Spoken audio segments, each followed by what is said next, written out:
भीगी हुई शाम में तेरी याद उतर आई, सांसों की धड़कन फिर से धूम गुनगुनाई।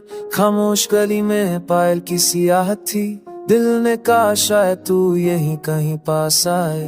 आंखों की खिड़की से सपनों ने झांका, नींद ने काजल बनकर चढ़ाका। तेरी हंसी की गर्मी में पिघलाए डर, जैसे सर्दी में सूरज ने बादल फांका। कागज की नावें बनाई हमने बरसात में, नाम तेरा लिखा हर छोटी सी बात में। जो कहना था वो लफ्जों से छूट गया, दिल ने समझाया खुद को हर मुलाकात। तेरी चुप्पी में भी कहानी बहती है, मेरी हर धड़कन तुझसे ही कहती है। दूरियां हैं फिर भी पासी का एहसास, जैसे सूखी धरती में भी नमी रहती है। चांद ने पूछा मुझसे क्यों इतना उदास, मैंने कहा आदत है तेरा होना खास। रात ने ओढ़ा तेरा ही रंग नूर, सितारों ने भी सीखा तुझसे उजास। मैंने सीखा इंतजार का मीठा हुनर, हर पल में ढूंढा तेरी राह का असर। जो मिला नहीं वो भी अपना सा लगा, तेरे नाम से जुड़ा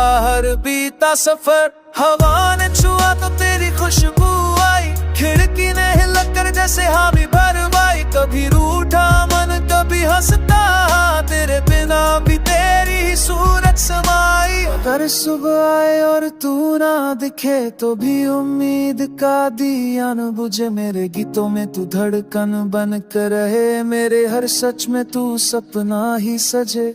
आज भी दिल वही प्रार्थना गाए, तेरे संग चले जहाँ राहों बुलाए। जो लिखा है उसे प्यार से जी ले, कहानी हमारी यूं ही मुस्कुराए।